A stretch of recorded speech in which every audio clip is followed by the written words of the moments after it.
I also thought it was funny that it got a car commercial too. I don't think a lot of anime movies get that. Yeah, let me look this up real quick. Yeah, I don't know if it was Nissan. Hang on. But like, I don't think a lot of animated movies they play get one of the like songs from the soundtrack. The only other anime movie I know that got a car commercial was the Laura. Oh yeah, it did. Oh yeah, I forgot about that. This Laura, this like Nissan or Toyota is Lorax approved. Oh my god, that was so cursed. That was so cool. That's literally the opposite of what the Lorax is. I forgot about that.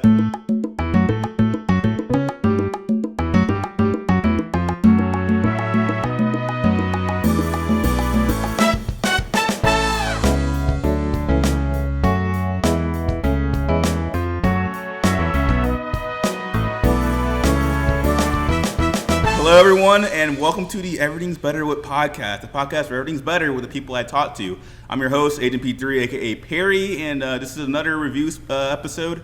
Today we're talking about Across the Spider-Verse, and I have two very special guests, one returner and one very new person. Justin, he's a returner, and why don't you introduce yourself real quick, and then we'll get Avatar Aidan to introduce himself. Yo, what's going on, everyone? I'm back. Me and Perry talked video games last time I was on here, but this time we're going to talk some movie greatness, so glad to be back. Yeah. Go ahead, Aidan. Hey everyone. You good? I don't know how to introduce myself. I guess like just say like who you are, what you do, and I'm your basic average college student, poor, off the checklist, basically. We already know. We already know. Yeah, we already know. Yeah.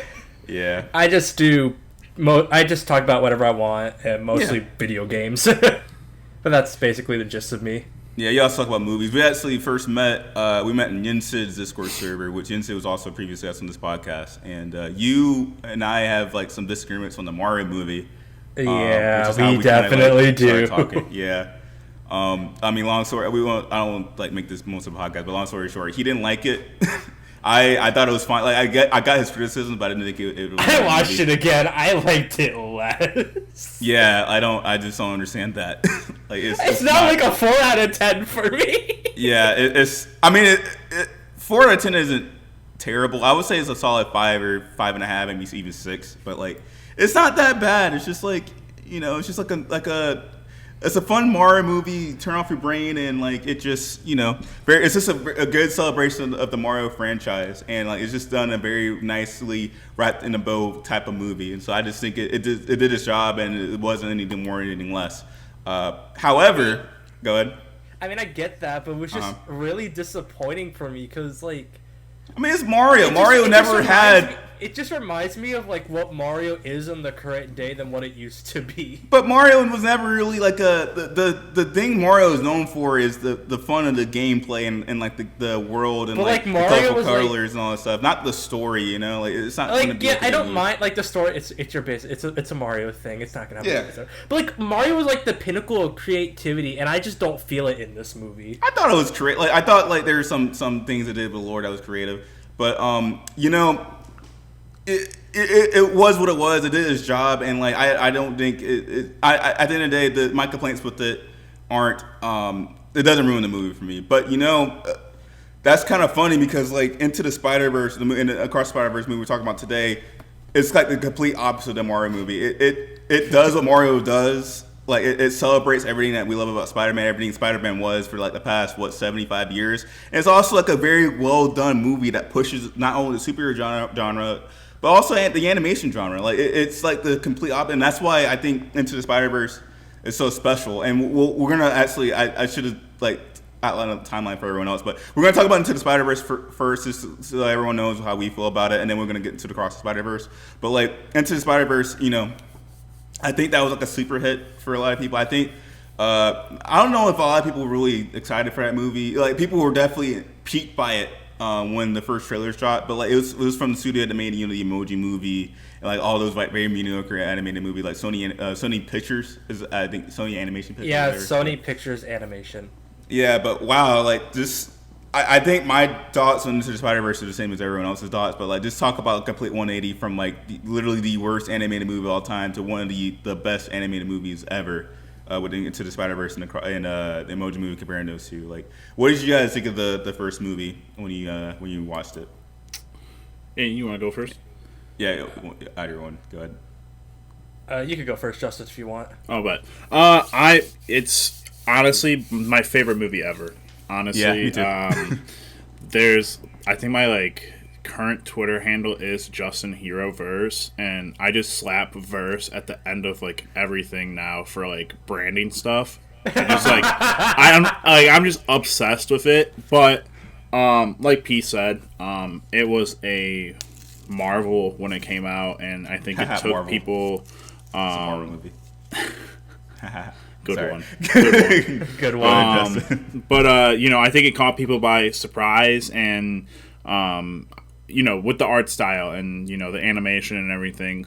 But for me, it's a Spider-Man story, and what it is more than anything is the true incarnation of a comic book coming to life in the most spectacular way. That's the closest you're ever gonna get to a light or a true in life comic book movie, and it's just, and they did it again in this Across the Spider-Verse, and I'm sure they're gonna do it again in Beyond the Spider-Verse. Oh yeah, for sure. Yeah. What about you, Aidan? How did you feel about the first movie? So I have a weird history with the first movie. Of course you do. I always have weird history. Yeah, no, you do. Go ahead. Man. But go ahead. So I was very, very, very skeptical. Right. And because obviously Emoji, I wouldn't say it's the worst movie or even the worst anime movie because Norm of the North exists. But what movie is that again? It's like that polar bear movie where he's trying. Oh, Norm of the North. Norm Yeah. of the North. Okay, yeah, Norm yeah. of the With North. Rob Snyder, whatever his name is. Yeah, But good God. Cause I watched both the Star and the Emoji Movie when they came out. No, not big fans. Not big fans. Hated both of them. And even as a Spider-Man fan, I was kind of skeptical because, even though I was a Spider-Man fan, and by Spider-Man fan, I meant, movie Spider-Man fan, I didn't know who this Miles Morales was. Mm-hmm. And it was, it would have taken me till, 2 years to play the video game, so the one with Miles in it, so I didn't know who Miles was. Mm-hmm. So I wasn't opposed to, him, Black Spider-Man, other racists were on Twitter or stuff like that. It was just, I didn't know who this was, so I'm a little skeptical because I'm so used to Peter Parker. Yeah. But then my brother saw it. He loved it, and he took me and my father to watch it, I think, a week after the movie came out. And I absolutely loved it. I wouldn't say it was my favorite movie of all time, Justin, but it's definitely one of the best animated movies I've ever seen. It just blew me away. Miles is so well realized and so relatable, despite him being Spider-Man, of course. Which I think is the main that's the core of Spider-Man. Honestly, he is a relatable character, despite him. It's having, he isn't some billionaire, some war hero he's not some billionaire. He's just a normal. He's just guy, a regular teen. He's a regular guy just trying to pay them damn bills. Yeah, pretty much. Yeah, that's the Spider-Man to a T. And yeah, no, and I'll say I'll go even further with Miles Morales. I didn't really, I knew of Miles Morales because I'm not a huge comic book fan, but Black Spider-Man, I'm black. Of course I'm gonna know who Miles Morales is. Representation for the win. Exactly, yeah. But I've heard, from what I've heard, he was basically in the comics kind of just a black Peter Parker. And even I think his first animated appearance, or first time he appeared outside of comics, was in the Ultimate Spider-Man cartoon, which I didn't like. And when he appeared on the show, I long past stopped watching that show. So I never really had a proper introduction to Miles Morales to this movie. And I gotta say, he was written very well, to the point where he is honestly one of the best movie Spider-Mans. Not even just Spider-Man, but movie Spider-Mans I've seen, up there with Tom Holland and Tobey Maguire, which I think those are the two best ones. As long as it's not Andrew Garfield, we're perfectly fine. Andrew Garfield is great too. I think Tom Holland embodies the coolness of Spider-Man with the geekiness. I and everyone knows, like, I think everyone has the same opinion about, or this is the most popular opinion on Andrew Garfield. He's just too cool as Spider-Man. I think he's a funny cool. Spider-Man. It's just that it's not that he's too cool. He just needed a better script. He really did just need a better script. That too. You need a better script. Because what he worked with was good on his own. But yeah, I agree with you guys. Because he was amazing in No Way Home. In fact, he was probably the best Spider-Man. He was the best Spider-Man, and 100%.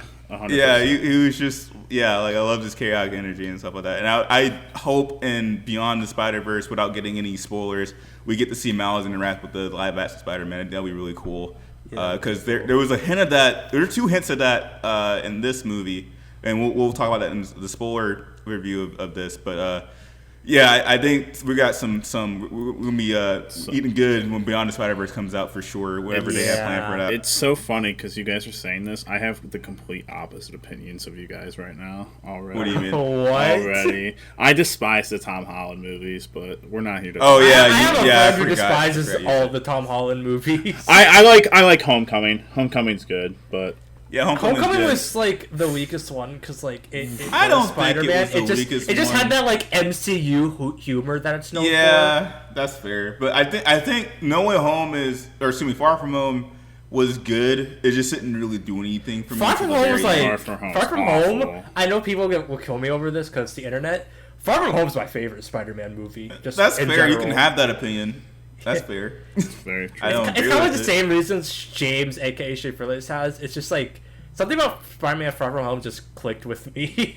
It's a good Spider-Man movie, or it's a good movie. I'm of the opinion that like I understand everyone's criticism with the Tom Holland Spider-Man movies. They're like, they don't feel like Spider-Man because like he doesn't really struggle like Tobey Maguire, even Andrew Garfield does. But I feel like the stakes in that movie those movies are meant to be smaller because like it's supposed to be like a more high school movie. And and when you're thinking of it in that way, I feel like they do what they need to do. Yeah. And I don't necessarily think that it needs to have higher stakes for it to be a better movie. I just think that what they are is fine. And I do think that No Way Home does a better job of giving him more stakes and while also like making it feel like it's evolving the character. It wasn't just like Rise of Skywalker where they were like looking at fan criticism and like completely like discarding the previous movie just to make fans happy. It felt like they were making fans happy while also evolving the character. So I think the Tom Holland movies are good, and I think they're serviceable for what they are. But I understand why people don't like them. Yeah. But like, I just love that these animated these movies that were probably the Spiderverse movies that probably made just because Spider-Man's in it, and like I know Sony canceled like a bunch of other animated projects, I guess for budgeting reasons. They probably greenlit some Spider-Man projects because it's Spider-Man, and like everyone loves Spider-Man. I love that these movies that are only made to be like to profit off of a popular character does more with a popular character than the actual live action movies that people take seriously do. Because like Into the Spider-Verse and Across the Spider-Verse, like Miles goes through so much in both these movies. Like the stakes are so unbelievably high in both the movies, and I really appreciate that they kind of treat them like actual legitimate movies. This movie more so than the first one, and I guess we can get into like the spoiler-free discussion for Across the Spider-Verse because that's why we're here. And that's actually my biggest compliment to this movie is that it feels like a legit like animated or a legit movie that's animated, not just an animated movie. Because like Into the Spider-Verse, it's great. Like it's a great like tightly written movie that's very feel good. Like you get all the feels, get all the pretty eye candy animation. But it's also kind of like the same length as like any other kids movie, and that's not to its detriment because it does what it needs to do. But this movie actually feels like they took their time in the writing. There's scenes that just are just playing out that are just with characters just talking about stuff. It feels like the first like big animated like Spider-Man blockbuster. Yeah. I agree. Yeah. Like it's. You want to say more? It's like there's nothing wrong with like the length of the first movie. I feel. No, there's nothing wrong with it. It's tightly put together as it is, since it's one of like the biggest movies of our time. Yeah. But the second movie, it feels like it has like moments to slow down and take its time and have the characters like talk to each other. And if you know anything about me, I kind of like that in my act. Like, I want moments where I can slow down and take things in while there's like big stuff going on around the characters. Like, that's what I like about agree. my action. That's part of the reason why I like tightly paced action adventure / superhero movies. That's part of why I like the first one so much, is because of like how fast things can go and then how slowly they come back down to earth for Miles in a lot of situations. Yeah, and like I also like that the movie, like I said, the first movie was very tight and very the story was very it kept on moving and progressing in a very like tight, neat package. You always knew where the plot was going, or the plot was always moving and it was always like progressing. With this movie, you don't really get that. I feel like you don't really get the point of the movie until like maybe halfway through, which isn't like an issue. It's just like another difference that I appreciate about this movie, about how it takes its time and how it feels like a blockbuster. Because like the first like hour of the movie, it's just about Gwen and Miles and like just setting up their characters, setting up their family relationships, and just setting up where their headspaces are at, to like before we get to like the crazy multiverse hopping stuff that we get into in the second half of the movie, which I think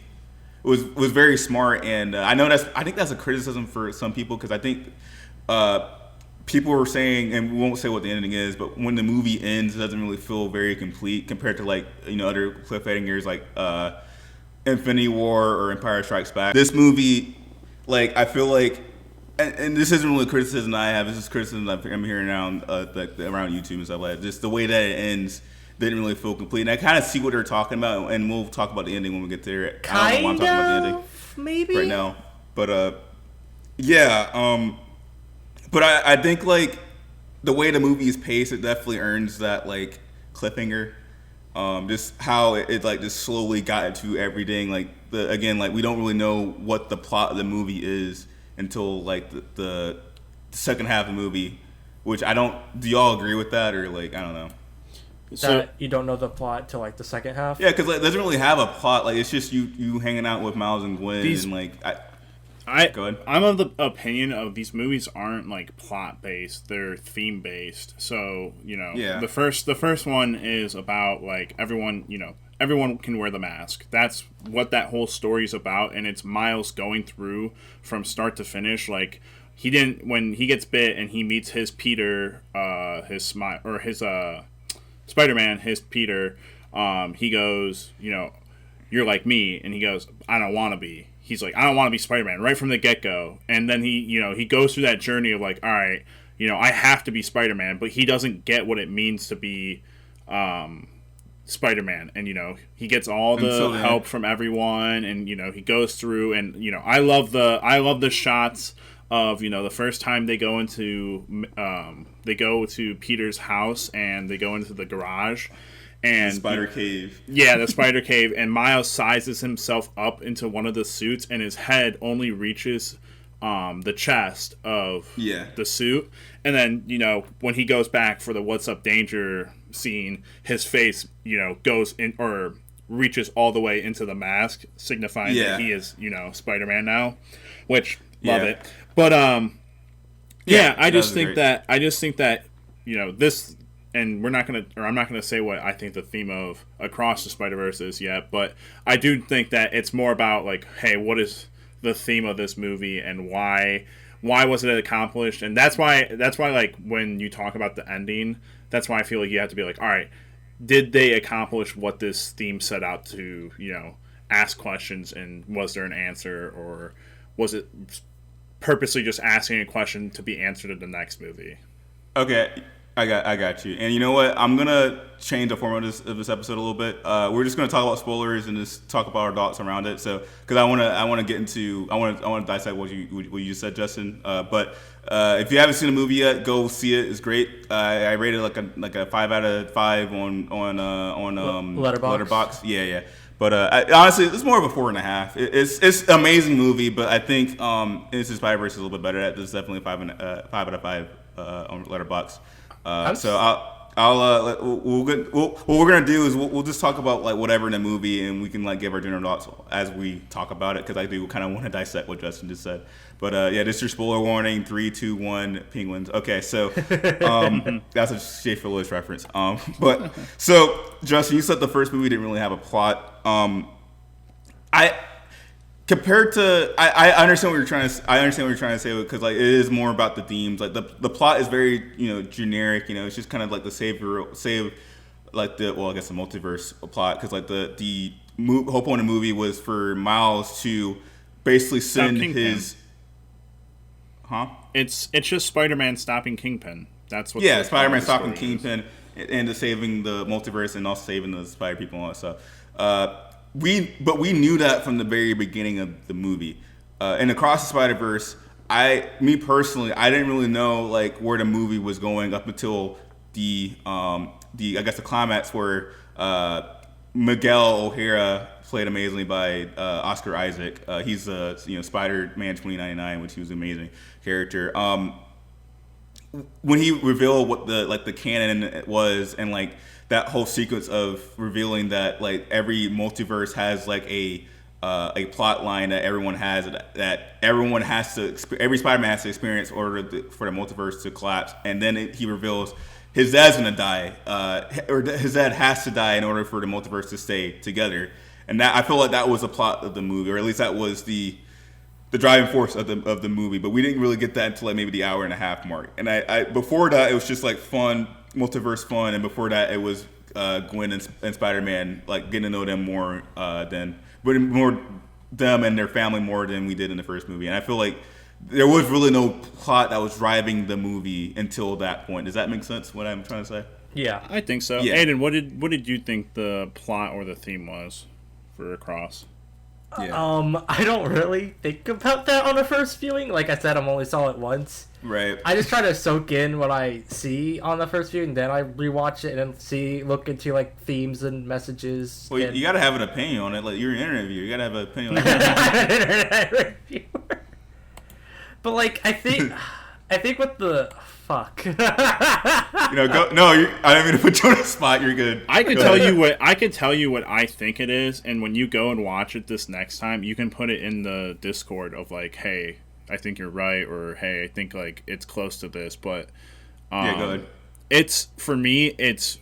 So the first one is everyone can wear the mask, but then now the reason why they bring in all these spider people is because the theme of the movie is what does it really mean to be Spider-Man? Because spoilers, again, huge spoilers.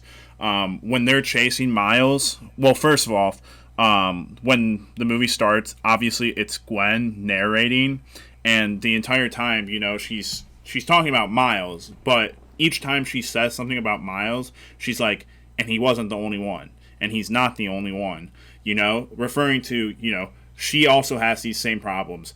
Peter B. Parker also had all these same problems. Miguel has these same problems, Spider-Man had these same problems. Spectacular Spider-Man had these same problems. Exactly.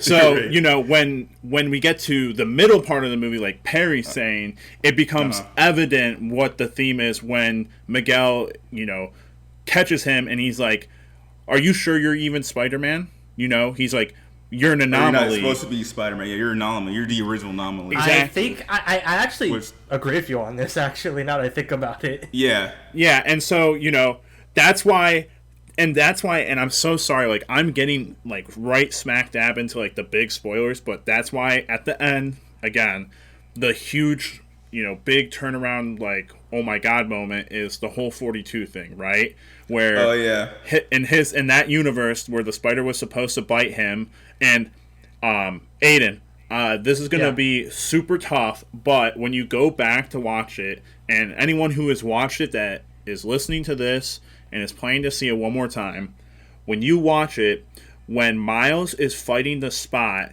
and they're down in the collider, and it's with him and it's with Jeff and it's with the Spot, and he's yelling at him, he's like, hey, you created me, I created you.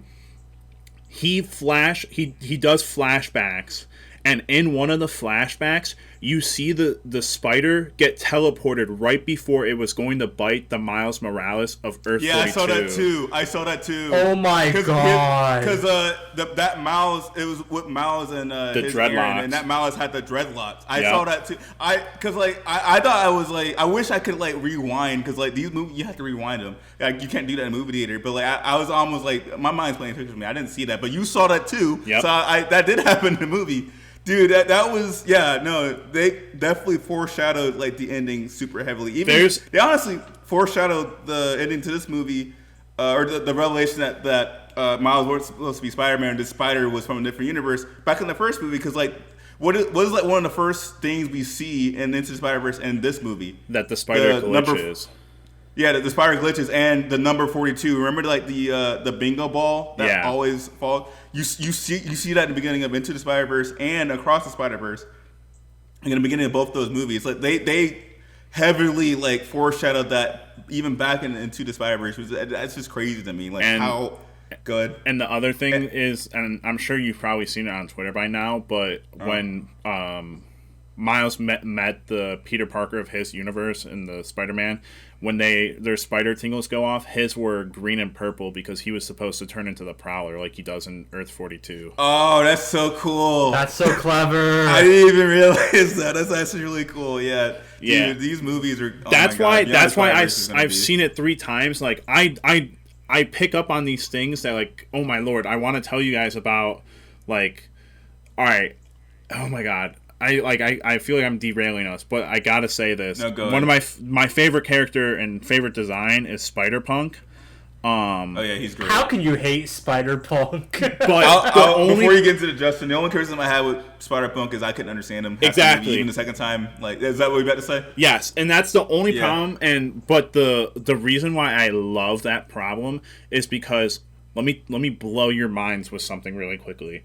All right. Go ahead. So, do you guys know that, or like, remember the scene when Miles breaks free from the cage and Punk goes, "All right, I quit." Yeah. So you see him take the bracelet off and throw it out, right? Yeah. So how does he get the new one to Gwen? Oh I don't my know. God. So he built it. So when you think back to it, remember when he they're dropped walking it throughout before the he left. facility? Yeah. No. Remember they're walking through the facility and he's taking things out and he's like, "Hey, what do you think this did?" Remember? And Miles goes, "Oh, it probably did something before you ripped it out of there."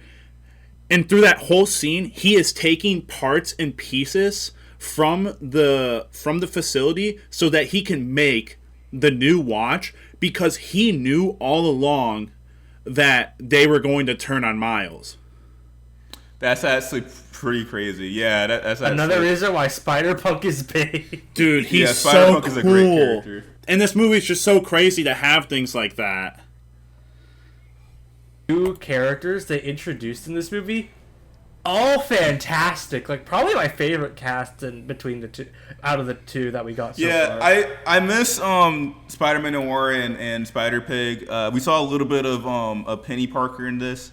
And honestly, they're a little bit better in my opinion, and probably because I had 4 years to be with those characters. But the Indian Spider-Man and Spider-Punk and who else? Miguel O'Hara. O'Hara, yeah, Scarlet Spider, Just Drew.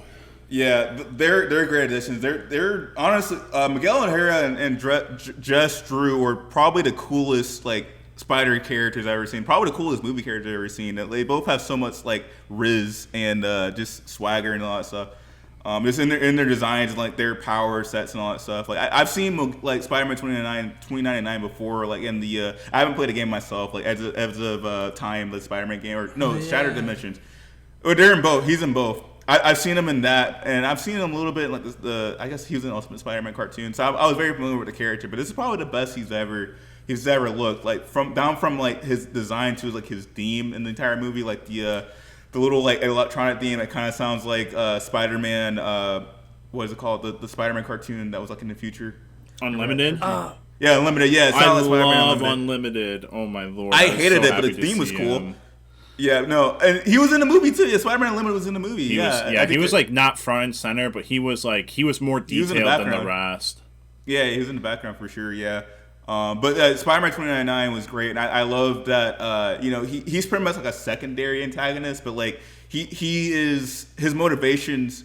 It makes sense. Like he's trying to keep all the multiverse together, and like Peter B. Parker made the joke about how he's the only Spider-Man that isn't funny. He kind of can't be funny because you have to take his job like super seriously because like his job is literally to keep the multiverse together. So it kind of makes sense that he's so hard and so grumpy all the time because his job is probably one of the most stressful like jobs any Spider-Man, any person can ever do because he's literally keeping everything together. And if he slips us once, like that's literally the end of reality as we know it. So like I think he's a great character. Go ahead. I feel so bad for like 2099 fans because I think like everyone people who don't know a lot about him or just like don't know about him at all are gonna be like oh, he's a bad guy, like he's a bad Spider-Man. I think he's a bad guy.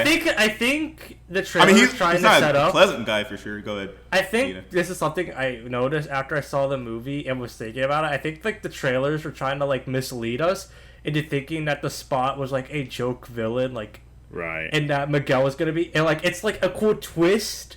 Like when you realize that no, the Spot was spoilers. That the Spot is the main villain, and that Miguel is like actually like not trying to be the bad guy in this situation. Well, I kind of knew that like because they're not gonna make a Spider-Man a bad guy in a Spider-Man movie. I knew that. I knew there was gonna have some sort of like conflict of interest, and that's kind of why Miles is gonna like go against like half the Spider people. Like I kind of got that from the trailers, but I do agree. I didn't think the Spot would have become as big of a threat as he has. I thought like from the trailers, I thought like he was just gonna be this bumbling like villain of the week that accidentally causes these a villain of the week. Say it again. A villain of the week.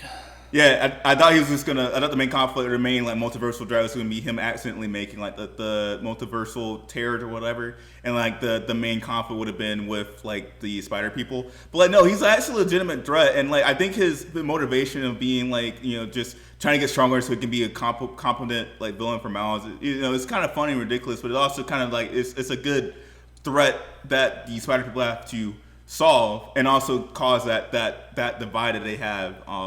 And the divide that originally Miles was only against, and now like I guess Gwen she made the new like Spider people. Now they're against the other guys, and like that's a cool like little like divide that the Spider people are gonna have in the next movie, which is why I think this movie is so interesting. Good. Here's the one problem, and this is like the biggest problem I have with the movie, and this is why I was saying like this is why I think it sucks for 2099 fans is that I think the whole canon thing really like until the third movie comes out or until we get like a trailer that gives us a lot more information, the canon is so loosely based that I honestly think it's the worst part of the movie and it hurts the movie so much because interesting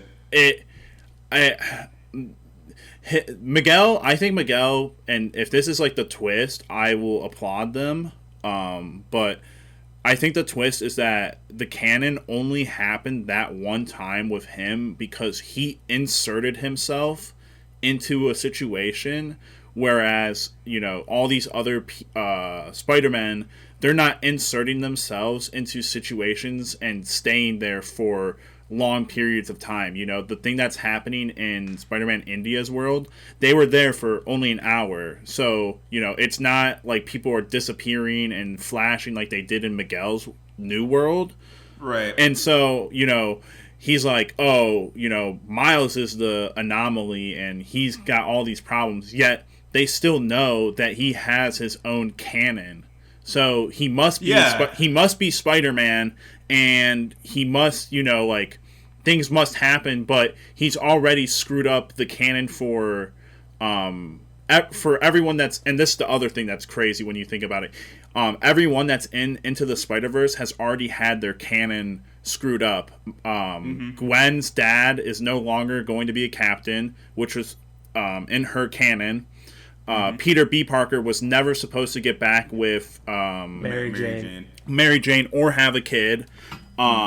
Penny, I'm pretty sure, is not supposed to meet up with her dad, and she does, and that's how she gets this new robot. And then Porker and Noir, we don't know anything about, but I'm pretty sure that their canons are broken. But no one else. Noir brought the Rubik's Cube to his universe. Oh, you're right. Maybe. Well, Yeah. that's Noir probably Noir did the worst thing a colorblind person could do: see color. right. But as of right now, Pav, Spider-Man India, and Hobie, Punk, their canons have not been affected by Miles because they've only spent an hour with him. Right. Well, I mean, except for like when they saved the Captain and Spider-Man India's universe. Right, but I'm saying well, go ahead, Justin. I'm saying the reason why Miguel is like he's so hard on Miles is because Miles has inserted himself like Miguel inserted himself, but the difference between the two of them is not that Miles like inserted himself and stayed put. He inserted himself and then was immediately out of the situation. And that's why Miguel's situation, he inserted himself and replaced himself. And thus he continued to destroy the canon of that universe because the Miguel of that universe is dead. Any action he does is just complete opposite of what's supposed to be happening. Yeah. It's really screwy. That's why the canon, in my opinion, just is like such a messed up thing and not my favorite part of that movie.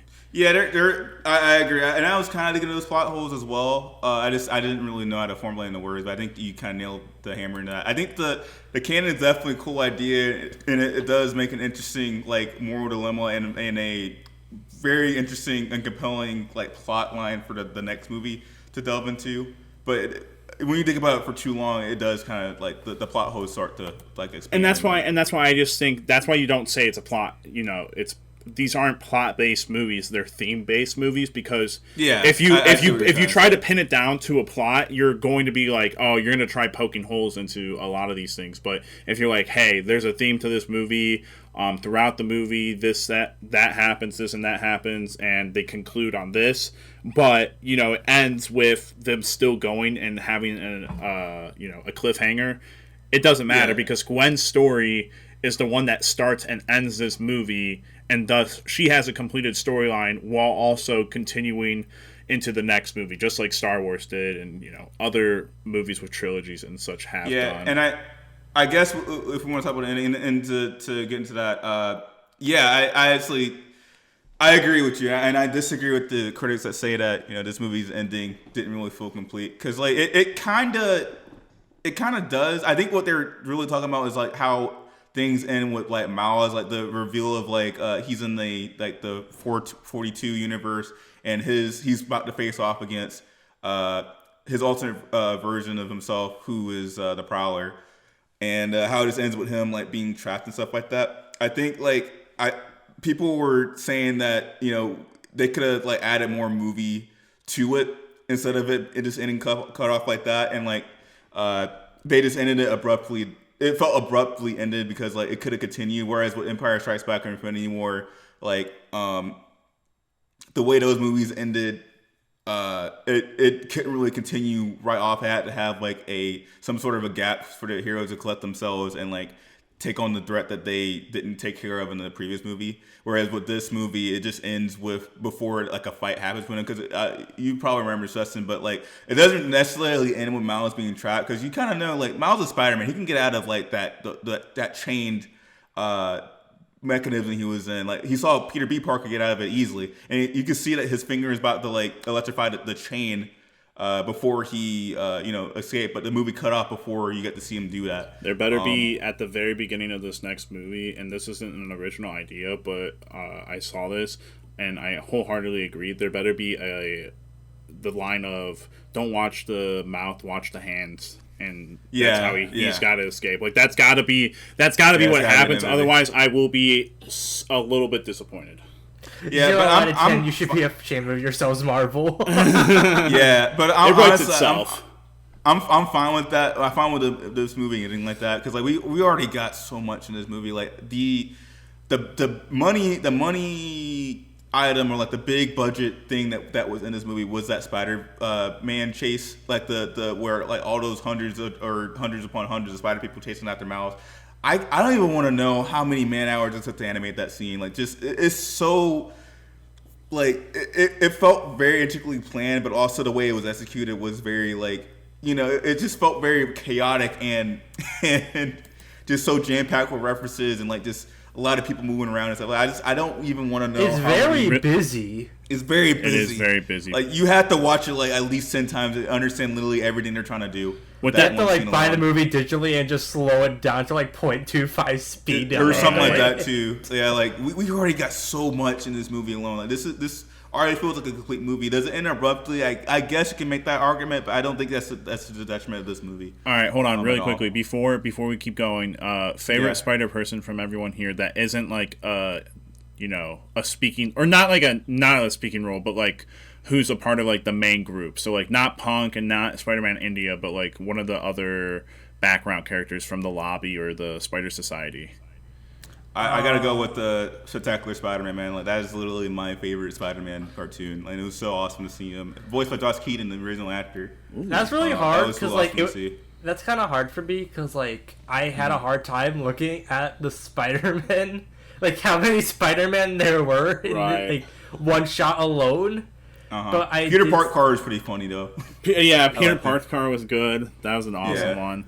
I love the horse. Oh yeah, the horse is pretty funny. Spider West. I just call him Spider West. Spider West.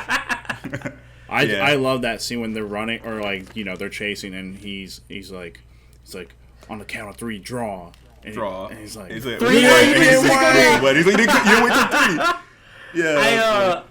I think the one I laughed at the most was like they're like, oh, video game villains, and like in the background you just see the Spider from the Insomniac video. Oh yeah, that was funny. Oh my god, that was so cool. I didn't hear when like the new one's coming out later this year. Yeah, dude, my theater went nuts when he appeared. Like, go ahead, Justin. Oh, I just wanted to say, and I don't mean to cut you off here, but do you know how insane this timeline is? So we got Across the Spider-Verse now. In less than 6 months, we're gonna get the next Spider-Man game, and then in less than 6 months from that, we will have the next Spider-Verse movie. Yeah, this is a crazy. Spider-Man's been eating for the past 10 years. For these 3 things is gonna be so bonkers, crazy. Like the marketing for this movie was beyond crazy. Yeah, for sure. Yeah, I think we could. They got their old Burger King deal. Like, you got a red dumb. Burger from like Japan or something like that. Or I think the Japan burgers are black actually, but you get what I'm trying to say. Like it is the marketing for this movie is. I'm sorry, insane. I know like people like Burger King, but if there was no talk about promotion, I didn't notice. Yeah, I don't like Burger King either, but I thought that was pretty funny that they got. It was pretty funny. I saw Jensen's They also got a car commercial fucking, too. I don't know what.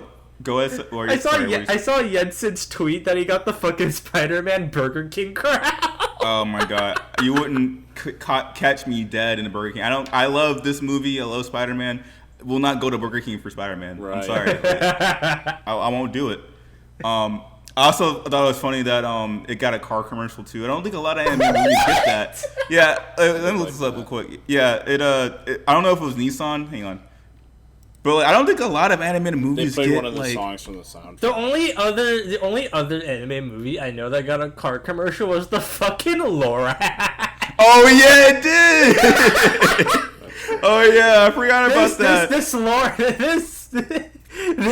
like Nissan or Toyota is Lorax approved. Oh my god, that was so cursed. That was so cursed. That's literally the opposite of what the Lorax is. I forgot about that. I think in the South Dakota someone like made that point, but I thought that was so funny. But yeah, there's a Honda Spider-Verse commercial, which is pretty crazy. That's funny. Yeah, but I guess if we want to like wrap it up, do you guys want to talk about like other little things about this movie? I think I don't know if it's like a me thing. Y'all can chip in if you want. I think the animation is so improved in this version. Oh no, for sure. Not even everyone's talking about like. I'm sorry. Let me get this point out. A lot of people are talking about like the dynamic animation style between each universe, but also just the facial animations. Like, especially the second time around, it feels like they actually animated someone's face talking, and like they like it feels like a real person is talking these cartoons. It's just I don't think that was in the first movie that much. I don't know if I'm making a lot of sense, but it's just I appreciate that little detail with like the the emotions and like the lip sync and all that stuff. But yeah, go ahead. But like, it's like even from like the first like 20 minutes when you're, or 20 to 30, I think it was like between that with like when you're in Gwen's universe, you just like every time like there's like a one-on-one conversation with her and her dad, Captain Stacy, like each time like the camera changes, like each scene is like 2 different colors from the previous one, and it keeps on changing. Yeah, if you ever noticed that. That is like one of my that's pretty up there with like my favorite scenes from this movie. I'm trying to think what else comes close to that, but I think the shot of Miles and Gwen sitting upside down in the clock tower is also a really nice scene. We needed more. I wanted more. I wanted more Miles and Gwen love, and I got my Miles and Gwen love in this movie. yeah, their relationship was very well written, and it was. I was low key freaking out when like Gwen went on Miles' head. I'm like, I want you two to be happy, but I know it's gonna happen. Yeah, like it was kind of heartbreaking to see them kind of. They didn't break up. It's heartbreaking to see like Gwen like knew this was gonna happen, but she wanted to reject it so badly, but she couldn't. Yeah, it's a very nice, nicely written love story between these characters, or characters that are trying to figure out their friendship, and just like you don't get a lot of like anime or a lot of movies where like the main 2 characters actually have like a legit conversation. Usually when it's a main girl and a main guy, they just get together and it doesn't really make a lot of sense. Like there's Batman, a lot of unspoken like feelings, nuances, and secrets stuff. like being held and then found out later. You know, like your typical high school musical. My thing is how crazy, and it's not going to end up being like this. I think, like I've been saying this whole time, that these are theme-based movies, but how crazy would it be if like they came out after the 3rd one and they were just like, yeah, this was like a love story movie. I'm personally on the side of like, this isn't like, with logic speaking to me, they're not gonna like end up together. Like they're just gonna be friends in the end. It's like my mind's like they're not gonna be together, but my heart's like I want them to be together. Yeah, I absolutely. think they will be, because like in the comments they do start dating. I don't know if they are still dating as of today, but I know that they do have a relationship in the comics. And so in the comics, and the reason why this, they don't say that this is the reason, but they say it's heavily influenced, is like there's a comic with the 2 of them where they go through, and this happens I think after the first time they do the Into the Spider-Verse comic. But Miles and Gwen are like jumping through universes, and they get separated at some point, and Miles falls through a universe where Gwen and him are married, and that's why they're like heavily insinuated as like and that's why I'm like saying, like, imagine if this is a 3-story movie or 3-movie story of star-crossed lovers, of like legit they're dimensions apart and they have a love story, but that's just the hopeless romantic in me, I suppose. Yeah, I think they'll get together in the last movie. If they don't, that'll be cool, because like that's the version. At least keep in touch. I think there's a lot of touch. Yeah, there's a lot of like implied feelings for them, just their body language and how they talk to each other, and just how they think about each other all the time. Like both Miles and Gwen are thinking about each other in their respective universes. Like I think that was very sweet, and that was kind of like a cool connection that they had. Especially since it's been like a year and a half since they last interacted. Yeah. But yeah, I also the animation. I thought the animation was great. The voice acting was awesome. I liked seeing more of Miles' family. I love the conversation that Miles had with his mom. I think that was in the trailer, but it was in the even trailer, better in this movie. I love the conversation that Spider-Man as Miles, or Miles as Spider-Man, has with his dad. I thought that was a very funny conversation. I think this movie might be funnier than the first one.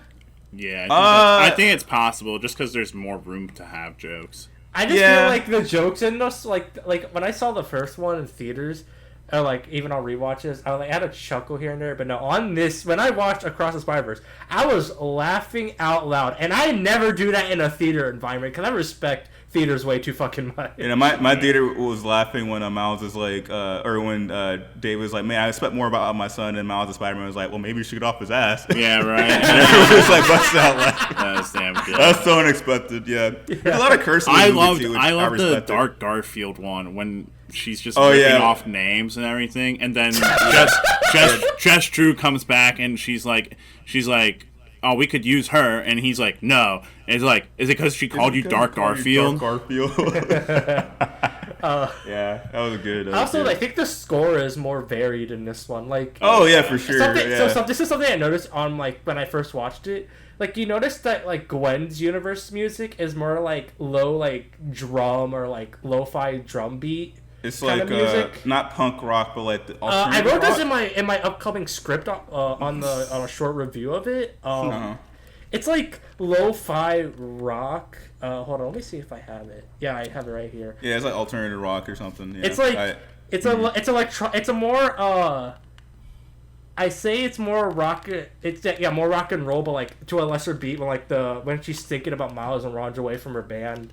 Miles' dimension is more like an electronic downbeat kind of music. It's more hip hop and like R&B. how Well, not Spider-Man R&B, India mostly hip-hop. is, and how Spider-Man India's music is It's like, influenced by Bollywood. like Indian street music. Yeah, Right. Bollywood and stuff. Yeah, I agree. And this is where the traffic is, and this is where the traffic is, and there's traffic here too.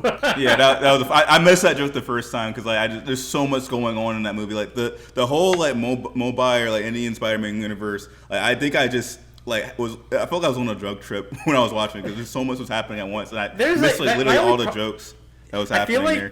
I feel like this movie would like be hard for like people like my family to watch because like my family has like eye problems, like very eye problems. Yeah. Basically, everyone has to wear either glasses or contacts. Yeah, and, it's a very overstimulating like movie. something like the glitching can be like all over the place, and it can be like sometimes seizure-inducing, if that makes sense. Yeah. So, that's my I only see problem someone. with the animation. What's his name? Rebel Taxi. He did a review of this movie. He said the exact same thing. Like it was kind of hard to watch for him because like it was so overstimulating. So many colors moving back and forth and all that stuff. And I could definitely see that argument. That's a. I don't think that's a criticism, but it's a legit like problem with the movie that I can see other people having. I personally think it was fine, but I can definitely tell. Also, I don't know if you guys had this problem. Maybe my ears are bad, but I thought the sound was a little off. Like there's some moments, especially in the beginning, that felt a little I bit didn't low. have any. I would tell you if there was a sound problem because I have. I am super sensitive to sound, so I know if there's a sound problem. Point being autistic. There wasn't any sound problems on my end. I just at felt my like movie theater. some moments were low because I saw it in IMAX the first time I watched it, and like I remember like when Gwen is fighting like Peter Parker as a lizard. I felt like that should have been louder. Maybe it was quieter for some purposes, but yeah, I just felt like the movie's kind of low for certain parts, but I guess it's just a me problem. I watched it at Regal. I don't know if you even heard of fucking Regal. I watched I it have in 3 Regal. different formats, and in the premium ones they were perfect. It was perfect and everything. In the standard one, it was bad. The only real time I ever had an issue with it, like that was noticeable, was when it was Spider-Punk. But again, like to your point, I think it's supposed to be that way. Like it's partly meant to be that way, but yeah, I don't know that there was ever another moment that it really like messed with me that much. I got you. Yeah, maybe I think my ears are kind of starting to get bad. I need to. Your old age But, showing. Getting old. Yeah, but yeah, I think that's about it. I want to get into like maybe our hopes for like Beyond the Spider-Verse, but I think we kind of covered that. We don't know much about Beyond the Spider-Verse. We don't. So screwed. It's so screwed up. I think they're gonna do like Avengers Endgame, or where they don't really talk about it until like maybe later on this year because we didn't. They know won't show the anything about trailer until Endgame. like literally like the last minute. Yeah, we didn't know anything about Avengers Endgame until like I think December of like the year Infinity War came out. December of so the year it came. Oh, because like, that's when the first trailer for Endgame. Yeah, like December 2018. Like 4 Yeah. months before it came out. Yeah. So they're probably gonna do something similar with Beyond the Spider-Verse, and I do love that this movie does feel like another Infinity War or Empire Strikes Back situation where like it's taking this universe and this story so seriously to the point where a lot of people are getting hyped for what's going to be shown next. I really think we live in a great timeline where like people like I saw like a family of people who probably never even like watched a Marvel movie or watched into like the movies that we're into, like gasping when we found out that the Prowler was Miles Morales in this alternate universe, so that Miles was in a different universe from his own. And just like that ending was just like everyone was just like so like glued to their seats trying to figure out what's going on next. Like I haven't had a movie experience since like Infinity War, so it's really cool to have that again with this silly animated Spider movie that was only made because Spider-Man is popular. So I think that's really cool that we're living in this timeline. So I'm just glad there's a Marvel product that came out this decade that isn't like painfully average or like the most like awful shit I've ever fucking seen. Talk to them, Aidan. Talk to them. Yeah. Yes. Preach to the choir, buddy. Thank the Lord. There's more people like you out there. Yeah. Seriously, I know people aren't gonna watch this, but don't watch Ant-Man Quantumania. You will literally become a husk after that movie. Dude, that movie, it feels like a fever dream. Like it feels like 3 movies tied to like terribly so stitched together. Awfully. Yeah, like. I don't even want to talk about the movie. Go ahead, Justin. No, save it for the end of the year movie podcast. I might do that. That's a good idea. Go ahead. I was just gonna say I'm thankful for Into the Spider-Verse and Across the Spider-Verse because as a huge Spider-Man fan, I very much enjoy seeing other Spider-Men and women get a lot of attention, and so hopefully just like Miles was catapulted into like what is I think his prime time, because I think he's going to take over in the comics is what my one buddy is telling me as like the main Spider-Man, and hopefully for Spider-Gwen, Spider-Woman, she gets some uptick. I would love to see Insomniac add her to those games or somehow do a spin-off game for her. Don't think that's possible, but we'll see. But yeah, I very much maybe like Spider-Man 3 or Marvel Spider-Man 3. Yeah, maybe. But I do just love, and 2099 and Just Drew, and I do love the like redesigns and Spider-Punk being at the top of those, and even Spider-Man India. But yeah, I'm just very thankful that there's a lot of notoriety coming to the lesser characters. Not the lesser characters, but the lesser known characters. Yeah, the lesser known characters. It just felt like a celebration of Spider-Man, as weird as that sounds. Yeah, both these movies really do. Even though the Spider-Man that we know has a very minor part in these movies. Like I think Peter B. Parker is only in this movie for like maybe 15 minutes. So good. Yeah. So good. Like it is still, it still does feel like a celebration of the Spider-Man, even though the Spider-Man we know and love is barely in either of these movies. My other favorite part was just again like my absolute favorite thing was one of my buddies was dogging me because he knows I dislike the current MCU Spider-Man, and he was like, "Oh, Tom Holland's going to be in this movie and blah blah blah blah blah," and I was like, well, I came out of it, and he was the only live-action Spider-Man not to be in this movie. Yeah. Now, I did hear rumors. I didn't know your friends talking about because I did hear a rumor that Tom Holland did film stuff for this movie, but I think they're saving that for Beyond the Spider-Verse. Yeah, I did see that too. Yeah, I think I think all the Spider-Men are going to probably appear in Beyond the Spider-Verse movie, which will be pretty cool. But also, I forgot to mention this in the animation when we were talking about the animation, but it's so weird how like they're able to make like the spot showing up in like the Venom universe look so natural. Like for I saw that commercial reason. And I was like, oh wow, I can't believe that they're just showing this, because I was like, also shout outs for the Lego dimension. That was so. I laughed so hard when the Peter of that world went into the bathroom, did the beep boop sound, and then 2099's like, thank you, Peter, you're one of our best. I thought that was so funny too. Oh man, so I missed the Lego movie. Yeah, like, dude, Lego movie's screwed because like I think Warner Bros. Sold the rights to Universal. But yeah, I see Justin. We gotta wrap this up in a couple minutes. So yeah, we're. I think this is probably the end of the discussion. Anyway, so you guys have any final thoughts on Across the Spider-Verse? if you want to make a super villain, throw a bagel at them. True. Yeah, literally that is everyone that is villain origin story 101. It's so crazy though that like he threw the bagel at him, but then it was more of like, you know, it's again, I don't want to get into it now that we're finishing it, but again, Miles just like belittling him and, you know, doing the typical Spider-Man like joking thing and being like, you're just a villain of the week, and he takes it so personally that he ends up becoming a trans-dimensional god. So, but, again, final thought. Yeah, don't toss a bagel at someone and then continue to insult them after they've turned into a hideous spot monster. Yeah, that's probably the biggest lesson we can learn from this movie. But thank you guys for watching, or sorry, thank you guys for joining, and thank you viewers for watching and or listening. This is a fantastic movie. Again, if you haven't watched it, please watch it. This movie needs to do well, so Hollywood knows that we want more movies like this. I love the Marvel movie. Glad that it's doing so well, but I do not want another like generic, like very by the numbers anime movie based on something I love. More movies like Puss in Boots: The Last Wish and Across the Spider-Verse. Yeah, I would like. Unless you're a modern Disney that's trying to be like so meta. Even Disney, take notes from this. Make like a kick-ass, I don't even know, like Squirrel Girl anime movie. You own Marvel. Do something with that, man. Like, don't like make a generic like make something more like Miss Marvel than fucking Thor: Love and Thunder. But yeah, thank you guys for watching, and thank you Aidan for being here. Thank you Justin for being here, and I'll see you guys later. Bye.